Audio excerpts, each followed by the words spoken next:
I asked ChatGPT, what are some questions that teen Christians have that they're too afraid to ask? One of the questions I got was, how do I know if it's God speaking to me or if I'm just making it up in my head? Well, the first thing would be to ask yourself, does it line up with the word? 1 John 4:1 says to test every spirit. So if God is telling you something that goes against what the Bible teaches, it's not God. But if God is telling you something that lines up with the word, that could be a sign that it's from God. The second question to ask yourself would be, does it come with peace? Now, the instructions God might give you instructions that you don't want to do. Like, for example, he might tell you to witness to one of your friends and talk to them about Jesus. That might give you a sense of like, oh, this is stressful, I don't want to do this, but it should come with a sense of peace, like I'm doing the right thing. Colossians 3:15 says, let the peace that comes from Christ rule in your hearts.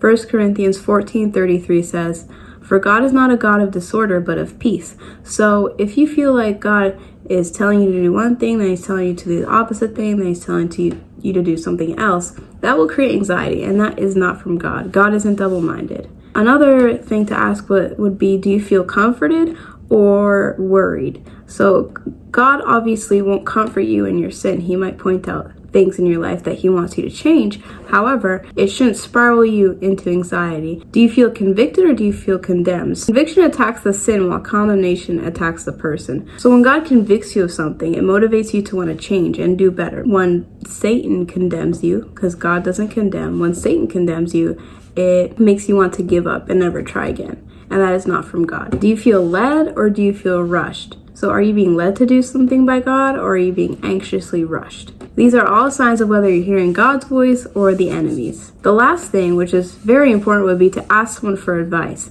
So I'd suggest asking a pastor or like your youth pastor or a parent.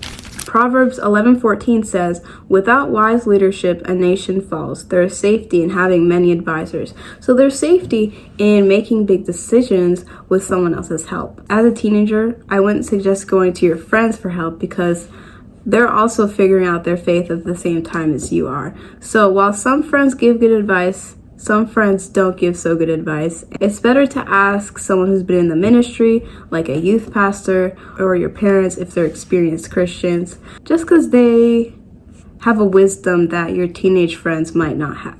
Thank you for listening to this video, and if you have any questions you'd like me to answer, you can comment them. Do you guys like my tiny Bible?